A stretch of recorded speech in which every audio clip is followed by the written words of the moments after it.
Стой си виж.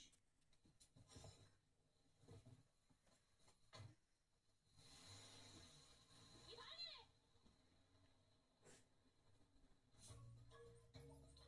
Пътята мръзна, това като някой куче. Спаска, стига ми се обяснявай. Кажи ми според тебе коя от двете храни е по-добра. За какво те тая храна за зайците? Решил съм да развъждам зайци. Знаеш ли колко много хляб има в тая работа? И къде смяташ да гледаш тези зайци? На терасата ли? Как на терасата, ма? Ще умрат от студ там. Пантрето ще им направи едно заграждение. Ага. А тая храна за кучета тук за какво се е взел? Как за какво, ма? Тези зайци на някой трябва да ги пази. Няма сега цяла вечер аз да ги варя. Ще взема едно куче. Ще ми кажеш ли коя да взема или не? Иване, стига своите глупости, разкарай ли тия простотини на временната пляза? Спаски, я само преди това. Отиди да видиш гумите ли се въртят като тръгна. Иване! Заповядай, пробвай. Не, мама каза да не вземам от чуйчукор. Добър.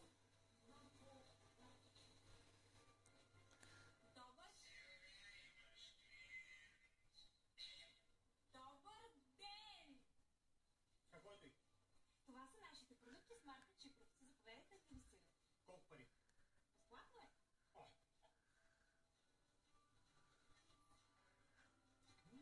Баят, баят. Откога не съм ял такива вкусни кебабчета? Насякъде само букуци продават моето момиче, да знаеш. Дай ми направо 4 кебабто и безплатното.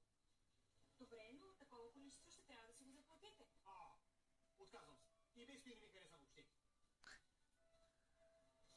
Един приятел да пробва, той да види за какво става въпрос.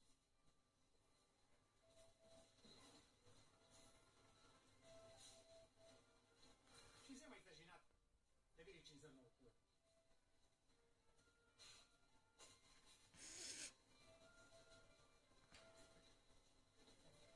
Ще ги взема и те, за да не седят така самички, моето момиче.